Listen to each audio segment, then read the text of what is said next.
Yang pertama ada akuntansi keuangan. Nah, akuntansi keuangan itu arahannya ke akuntansi sebuah aktivitas akuntansi di dalam sebuah perusahaan. Jadi yang seperti saya sebutkan tadi bahwa akuntansi itu penting bagi dunia usaha, dan di dunia usaha itu kalaupun ada akuntansi, yaitu yang termasuk bidang akuntansi keuangan. 21 Pods. Halo teman-teman, kembali lagi bersama saya Ripka di 21 Pods.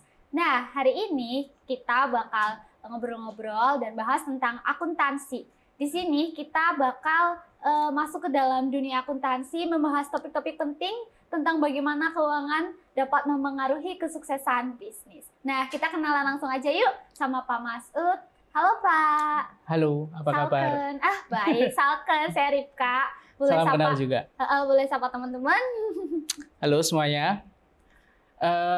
Nama saya Muhammad Masud. Ini langsung perkenalan kan? Boleh. Okay. Saya Muhammad Masud. Saya berasal dari sebuah kota kecil di antara dua lereng pegunungan yang cukup besar di Pulau Jawa, yaitu Temanggung. Mungkin di sini ada yang pernah tahu kota Temanggung? Masih asing ya? Karena saya kalau misalnya berada di suatu tempat baru, kemudian ditanya berasal dari mana Temanggung, rata-rata pada nggak tahu. Gitu. Pada mikir dulu ya, itu Temanggung mana. Tapi kota kelahiran saya di situ. Di antara dua gunung. Ini kalau misalnya Ripka nih, dulu waktu kecil ya, kalau misalnya sering gambar, ada tugas gambar kan mesti dua gunung, kemudian habis itu jalan, sawah, kemudian matahari di antara keduanya ya. Itu persis sama sekali. Jadi ya sebelum anak-anak itu mempunyai imajinasi seperti itu, ternyata Tuhan sudah menciptakannya. Gitu. Sekarang kemudian saya tinggal di Pekalongan. Iya. Kalau di Kersana berarti hanya tugas dinas saja. Gitu, Ripka. Betul. Nah, Pak, kebetulan kita kan mau ngobrol-ngobrol tentang akuntansi. Nah, kira-kira akuntansi ini apa sih, Pak? Kenapa sangat penting dalam dunia bisnis? Akuntansi itu sangat penting karena semua bisnis dan apapun itu bisnisnya selalu membutuhkan yang namanya akuntansi, tenaga akuntan. Itu. Tidak ada yang namanya perusahaan itu yang nggak ada tenaga akuntansinya. Pasti ada tenaga akuntansinya. Jadi ya akuntansi itu sangat penting untuk kelangsungan dari sebuah usaha. Gitu. Nah, kira-kira di bidang akuntansi ini, kira-kira ada apa aja Pak bidangnya ini? Bidang akuntansi cukup banyak ya. Tapi mungkin saya akan menyebutkan beberapa saja yang lebih familiar dan bisa diterima gitu.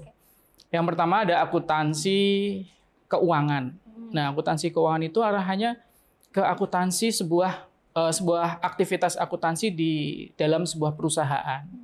Jadi yang seperti saya sebutkan tadi bahwa akuntansi itu penting bagi dunia usaha, dan di dunia usaha itu kalaupun ada akuntansi, yaitu yang termasuk bidang akuntansi keuangan. Yang kedua ada akuntansi publik. Nah, akuntansi publik itu dia independen, bisa dibilang independen karena dia berdiri sendiri. Nah, tugasnya seperti apa? Misalnya ada perusahaan A gitu, membutuhkan tenaga untuk menghitung atau memeriksa kegiatan perusahaannya termasuk pelaporan akuntansinya. Nah, akuntansi publik ini bertindak sebagai pihak luar atau pihak ketiga gitu, atau bisa juga dibilang sebagai konsultannya. Rifka misalnya mau membuat sebuah usaha, belum tahu nih sistem akuntansinya seperti apa. Nah, itu bisa datang ke akuntan publik, minta pendapat gitu. Kemudian termasuk ada akuntansi pendidik. Nah, seperti saya nih, ini saya adalah akuntan pendidik. Kemudian akuntan pemerintah, yaitu akuntan yang bekerja di pemerintahan itu, dan masih banyak lagi bidang-bidang akuntan. Berarti gitu. Jenisnya banyak ya Pak? Banyak. Kalau misalnya mau disebutkan masih ada akuntansi syariah, kemudian akuntansi keuangan desa dan lain sebagainya. Itu kira-kira di KBM sendiri anak-anak itu diajarin kayak gitu nggak sih Pak? Kayak diperkenalkan sama bidang-bidang akuntansi selain yang itu? Jelas, tapi kita ajarkan lebih yang beberapa materi saja. Contoh kalau misalnya akuntan pemerintah, itu kan sangat spesifik dan khusus ya. Jadi kita ajarkan pada materi PALIP kalau namanya di akuntansi ya, praktek akuntansi lembaga ilmu pemerintahan. Gitu. Ada akuntansi misalnya perhotelan. Nah, di sana kan di sini nggak ada korelasinya ya. Jadi ya kita ajarkan secara garis umumnya aja. Tapi yang kita ajarkan hanya akuntansi keuangan, akuntansi perusahaan, akuntansi pemerintah, termasuk tentang pemeriksaan dan juga akuntan pajak. Gitu. Kalau mapelnya sendiri Pak, kalau mapel produktif di akuntansi ini apa aja Pak?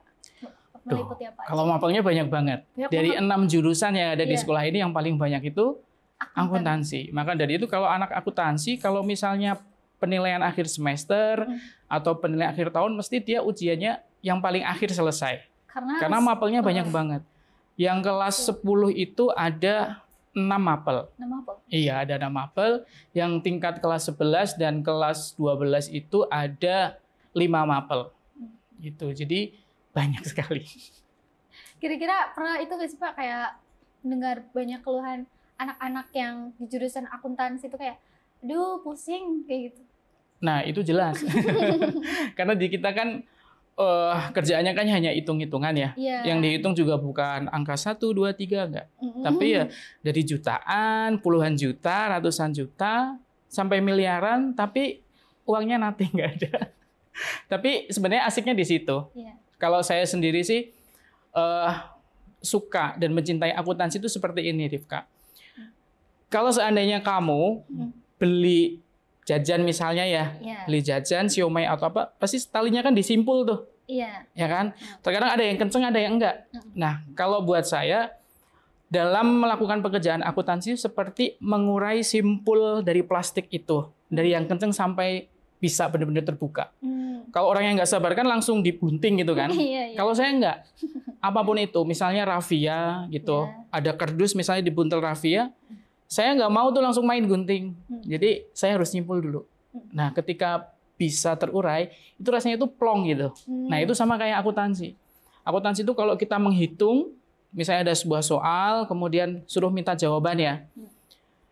Pusing karena yang dihitung uangnya nggak ada, nominalnya itu tadi sampai dengan miliaran. Tapi kalau udah ketemu, itu kayak satisfying gitu, ya gitu. Nah, kok bisa sih Bapak kayak suka sama akuntan ini? Kira-kira awalnya gimana Pak? Sebenarnya nggak sengaja sih. Nggak sengaja. Saya juga nggak kepikiran pengen jadi akuntan, apalagi akuntan pendidik, ya kan. Saya itu dulu cuman senang ekonomi akuntansi, karena saya basicnya dulu dari SMA ya. Dari SMA, kemudian masuk ke IPS. Iya, kemudian ekonomi ke akuntansi.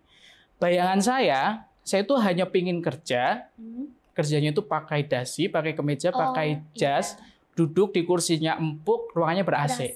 Betul, kayak gitu. Nggak kepikiran mau kerjanya tuh yang akuntansi yang seperti apa, atau mau yang kita kerjakan tuh apa. Yang penting itu fokusnya. Nah, kemudian ada seleksi penerimaan mahasiswa ya. Kalau dulu tuh zaman saya ada yang namanya PMDK. Kepanjangannya tapi saya lupa. PMDK. Nah, itu prosesnya seperti kita tuh mengumpulkan nilai raport dari semester 1 sampai dengan semester 5. Kemudian kita kirim ke universitas itu. Nah, di situ saya pilihan pertama sebenarnya akuntansi murni. Yang kedua manajemen. Nah, tapi ketika saya mengajukan itu sama guru BP waktu itu ya, itu diarahkan. Ini pilihan pertama sama pilihan kedua itu terlalu tinggi grade-nya. Jadi kalau bisa, kalau pertama tinggi, yang kedua tolong rendah gitu. Akhirnya saya ambil pendidikan akuntansi. Keterima ternyata. Menjalani masa perkuliahan juga sebenarnya masih menolak. Apa ya saya mau jadi guru? Gitu. Soalnya nggak ada pikiran ke situ. Sama sekali nggak ada. Tapi ya udah, kita jalani aja sampai lulus. Sampai lulus saya juga nggak, mungkin beda dengan Bapak Ibu guru di sini ya, yang lulus setelah wisuda langsung ke sekolah gitu. Saya masih menolak terus terang. Jadi saya masih mau mewujudkan cita-cita saya yang itu kan. Melamar di perbankan dan sebagainya. Tapi juga memang belum rezeki ya. Proses rekrutmen juga sudah saya tempuh mulai dari gagal saat mulai masuk pintu sampai dengan gagal ketika harus taken akhir ya. Itu. udah mungkin memang rezekinya di sini ya jalani terus aja. Tapi memang berarti dari pas Bapak, berarti pas pendidikan misalkan SD, SMP kayak gitu, berarti emang Bapak udah bisa di matematika dong? Kalau matematika saya nol. Saya nggak bisa matematika gitu. Saya punya pengalaman bahwa SMP nilai rapot saya matematika tuh merah 5 gitu. Bapak saya sampai diundang ke guru dan waktu itu seperti dibuatkan forum dengan orang tua ya. Itu katanya bapak saya malu karena yang disebutkan nilainya paling rendah itu cuma saya. Itu kalau sekarang kelas 7 ya, karena kelas 1 SMP, semester 1. Dulu masih senang-senangnya main PlayStation tuh. Main PlayStation. Nah, pengaruhnya ke situ, nilainya jadi rendah. Nah, setelah itu Bapak nggak mau lagi ambil rapot. Jadi saya rapotnya ambil sendiri. Gitu. Jadi kalau urusan matematika saya nol sebenarnya. Tapi kalau akuntansi kenapa ya sekarang senang aja sih, happy gitu. Gitu. Keren. Karena yang dihitung uang ya, bukan lingkaran, bukan segitiga, bukan bangun ruang gitu. Oh, beda ya Pak, beda. Beda. Jelas beda. Akuntansi cuman pertambahan, pengurangan, perkalian, pembagian. Tapi lebih ke logika juga harus main. Karena prinsip akuntansi itu harus balance. Makanya tuh saya kalau nyebut anak-anak akuntansi itu para pejuang balance. Balance, betul. Nah, jadi bagaimana caranya harus menyeimbangkan antara sisi debit dan kredit. Aduh, gitu. Apa itu? Saya nggak tahu. Iya, semacam itulah. Nah, kira-kira buat eventnya sendiri, kalau di akuntansi tuh ada event apa aja sih, Pak?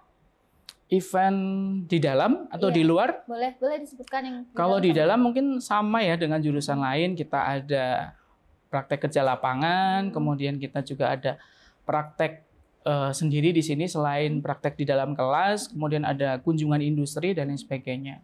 Kalau keluar kita aktif dalam kegiatan event lomba, baik itu lomba yang berjenjang seperti LKS, kemudian lomba-lomba yang diselenggarakan oleh biasanya kampus terdekat di daerah sini dan juga masih lingkup Jawa Tengah gitu. Kalau prestasi di LKS-nya sendiri itu udah ada belum, Pak? Alhamdulillah ada. Itu 2019 kita LKS tingkat kabupaten, kita juara 1.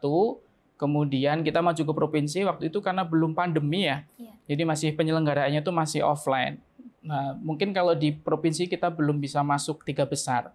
Tapi seenggaknya hasilnya sudah tidak begitu memalukan gitu karena dari 33 itu kita masuk 10 besar gitu. Keren banget. Kemudian tahun setelahnya kan pandemi, terus dibuka lagi tahun kemarin 2022 ya. Itu kita juga di kabupaten juga berhasil.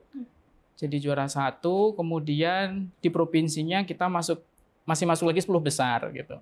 Karena memang terus terang akuntansi itu sulit ya. Akuntansi itu kan jurusan tertua tuh. Jadi kalau di sekolah kita kan akuntansi paling mudah nih. Paling bontot karena munculnya jurusan kan paling bontot. Tapi kalau secara umum itu paling tua. Itu berdampingan dengan jurusan administrasi perkantoran, mungkin kalau TKJ ya, mungkin teknik informasi dan komputer jaringan semacam itu ya, yang paling tua. Itu jadi mesti pesertanya pasti banyak. Iya. Itu. Terus kalau semisal LKS kayak gitu, anak-anak yang ikut ngerjain soal gitu, Pak? Iya, ada kerjaan manual dan komputer. Iya. Bedanya apa itu, Pak? Jadi sebenarnya akuntansi itu dikerjakan manual dulu, menggunakan kertas ya. Menggunakan kertas seperti mengerjakan soal biasa. Itu selama kurang lebih ada 10 jam, non-stop. Wah, itu hitung-hitung. Iya, betul. Kemudian setelah itu dilanjut komputer 2 jam sampai 3 jam. Gitu. Itu sama kayak, berarti sama kayak kalau pas kegiatan praktek di sekolah juga? Kegiatan prakteknya? Iya, sama. Jadi memang kita kegiatan praktek yang di sekolah itu menyesuaikan apa yang menjadi kegiatan ketika kompetisi atau tuntutan dari dunia usaha, dunia industri. Gitu. Terus kalau semisal pas ujian praktek ada yang belum memenuhi kriteria, itu otomatis langsung diulang, Pak? Dia mengulang ujian lagi atau gimana? Ya kalau memang belum memenuhi syarat, misalnya belum selesai, karena memang pressure-nya luar biasa ya, gitu loh. Apalagi kayak gini nih, tantangannya itu kadang siswa itu terlalu menyepelekan yang namanya time management gitu. Jadi padahal kan dalam mengerjakan sesuatu harus ada manajemennya. Sesi ini harus selesai dalam waktu 2 jam. Kebanyakan dari kita itu sesi yang harusnya 2 jam itu bisa diselesaikan 1 bulan bahkan 2 bulan itu. Karena memang terlalu lama dan terlalu santainya seperti itu. Kalau memang tidak bisa memenuhi ya terpaksanya ya hasilnya ya belum kompeten. Nah, bagaimana kalau belum kompeten ini kita kasih drill lagi. Kita kasih selain remedial kita juga akan berikan treatment lagi gitu loh supaya bisa mengejar ketertinggalan itu biar sama dengan temannya. Iya. Waktu itu juga saya pernah dengar tuh pas mau deket ujian gitu, mereka udah duluan ini latihan. Bahkan ngeduluin jurusan saya gitu. Udah berapa bulan latihan. Iya, betul.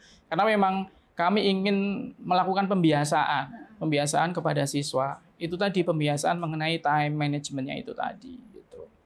Kalau karirnya sendiri Pak, misal kelulusan dari jurusan akuntansi ini, kira-kira bidang kerjanya itu apa aja sih Pak? Untuk karir atau prospek ke depannya, itu juga banyak. Bisa menjadi akuntan yang bekerja di perusahaan tadi. Kaitannya dengan bidang akuntansi keuangan. Itu dia bisa menjadi tenaga accounting di sebuah perusahaan. Termasuk seperti saya sebagai akuntan pendidik. Kemudian bisa sebagai akuntan pemeriksa, sebagai auditor, mungkin seperti kayak BPK, KPK gitu yang memeriksa sidak gitu. Kemudian bisa bekerja di bidang perpajakan juga. Gitu. Ataupun di akuntansi pemerintah dan sebagainya. Sangat luas untuk profesi dari bidang akuntansi. Karena acuannya tadi semua entitas usaha atau semua usaha pasti membutuhkan tenaga akuntansi. Gitu. Kita mau nggak mau juga harus kenal hitung-hitungan. Betul. Oh iya Pak, kalau menurut Bapak kira-kira ini perkembangan teknologi saat ini itu berpengaruh sama akuntansi nggak sih Pak? Kayak pengaruhnya gimana gitu? Jelas. Kita kan memang butuh semuanya kan sekarang serba cepat, serba instan ya. Itu. Dulu mungkin kalau kita beli barang di toko itu kan masih pakai nota manual ya Mbak, ya nggak? Pakai nota manual ditulis itu. Kadang di bawahnya ada kertas karbonnya itu. Biar ada catatannya Betul. lagi. Nah sekarang kan rata-rata toko-toko walaupun belum mempunyai peralatan yang lengkap, itu kan masih punya itu loh, yang kayak bisa pencetak nyetak struk itu yang alatnya hanya kayak seperti di SPBU itu kan. Nah itu kan udah bisa nginput itu di Indomaret gitu, Alfamart misalnya kan, itu kan juga udah mulai menerapkan teknologi. Khususnya itu membantu juga untuk pengerjaan akuntansi. Kalau misalnya selamanya manual kita akan tertinggal gitu dan nggak efisien karena akan banyak kertas yang menganggur. Kita harus mengurangi limbah itu, mulai paperless ya. Iya, betul. Karena biasanya juga kalau kita belanja banyak struk itu biasanya benar-benar kebuang gitu kan ya. Iya, betul. Numpuk. Terus di akuntansi ini kan terkenal akan ya pusing hitung-hitungan. Itu kira-kira tantangan lainnya apa aja sih Pak kayak yang buat siswa gitu? Sebenarnya menikmati proses saja. Kalau tantangannya itu ada di diri siswa sendiri. Jadi sebenarnya yakinkan bahwa bukan hanya akuntansi ya Mbak. Jadi setiap jurusan itu apakah betul itu yang dipilih itu adalah passion-nya, gitu, kesenangannya gitu loh, yang benar-benar dia diinginkan. Karena saya lihat ketika mungkin mulai masuk ke tingkat 11 atau 12 itu ada kalau misalnya ngobrol kecil dengan siswa itu, Pak ternyata sulit ya Pak, gitu loh. Mau pindah jurusan boleh enggak gitu. Itulah dulu bagaimana bisa masuk ke sini gitu. Ada yang ngikut-ngikut teman. Dari SMP mungkin sudah satu grup, satu kelompok bermain ya atau geng itu masuk ke akuntansi semua. Jadi mungkin ini yang harus menjadi PR ya, khususnya tuh lingkungan di sini ya, untuk menjelaskan bahwa masing-masing jurusan itu nanti prospek kerjanya seperti apa, kemudian apa yang dipelajari gitu, biar anak yang benar-benar mau masuk ke jurusan itu tidak salah pilih. Gitu. Jadi sebenarnya menurut saya tantangan itu ada di diri siswa sendiri itu Mbak. Kalau selebihnya sih faktor eksternal ya, lingkungan ya, gitu. Tinggal bagaimana siswanya aja menyikapi itu. Betul. Nah, Pak, boleh dong bagi tips buat calon siswa yang ingin masuk jurusan akuntansi. Oke, tipsnya ya, yang jelas kenali dulu akuntansi. Gitu. Jadi tanya dulu. Di sini kan mesti tentunya kan akuntansi di sini kan sudah mencetak beberapa alumni ya. Mungkin dari tetangga atau tetangga temennya gitu. Akuntansi apa? Terus dilihat bidang pekerjaan sekarang tuh apa?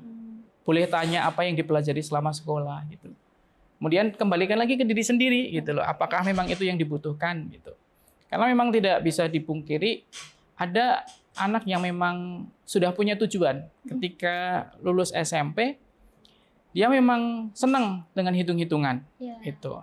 Kemudian dia memilih akuntansi yang memang passionnya dia di situ, ada tujuan dia. Saya pengen kerja di perbankan gitu. Saya pengen kerja di perusahaan. Ya gitu. Kurang lebih sama lah cita-citanya kayak pas Bapak bilang tadi ingin di ruang AC, berasi, lalu di depan komputer dan laptop. Betul. Gitu. Oke Pak. Nah sekarang boleh kasih pesan ke siswa-siswi di SMK Negeri 1 Kersana Pak? Oke, pesan ya. Iya. Oke. Quotes hari ini. Kalau Rika tahu nggak jargonnya SMK apa? Jargonnya SMK. SMK? SMK bisa. SMK? Hebat. SMK? Bisa hebat. Terus habis itu ada kelanjutannya nggak? Nggak ada. Nah, itu yang belum diketahui. Sebenarnya ada tuh, SMK bisa, SMK hebat, SMK bisa hebat. Kemudian ada lagi, siap kerja, santun, kemudian mandiri, dan yang terakhir adalah kreatif. Wah, banyak banget. Gitu. Oh, ternyata masih ada lanjutannya. Ada, itu dari dari kementerian juga jargonnya seperti itu. Tapi yang kita tahu hanya SMK bisa, SMK hebat. Gitu. Tapi sebenarnya maknanya tuh dalam. Bisa ya bisa apa aja. Itu bisa kerja, bisa kuliah, ataupun bisa berwirausaha. Gitu. Kemudian yang tadi yang lanjutannya ya, yang pertama adalah apa tadi Mbak? Siap kerja. Siap kerja. Jelas. Saya tanya pasti anak-anak milih sekolah SMK, iya, pasti siap untuk kerja, ya kan? Oke. Kemudian yang kedua adalah santun. Nah, diharapannya tuh lulusannya tuh memiliki sikap yang santun tadi, yang baik, bukan hanya baik dari segi kompetensinya, keterampilannya, tapi sikapnya juga baik. Attitude-nya bagus, gitu. Bukan bad attitude. Gitu. Kemudian yang ketiga adalah tadi apa? Santun, siap kerja, mandiri. Nah, mandiri di sini ditujukan bagi mereka yang ingin berwirausaha. Gitu. Kalau memang belum siap untuk bekerja ataupun belum siap untuk kuliah, diharapkan mereka bisa mandiri. Jadi siap untuk berwirausaha. Dan yang terakhir adalah kreatif. Nah, kaitannya dengan mandiri tadi. Kira-kira apa nih yang akan kita lakukan untuk kemandirian tersebut? Gitu. Itu pesannya saya. Didengerin ya guys. Disimak baik-baik. Dicatat kalau bisa. Nah, satu kata Pak. Ini pasti harus ada di podcast kita. Satu kata buat SMK Negeri 1 Kersana. Oh, harus ada ya? Iya.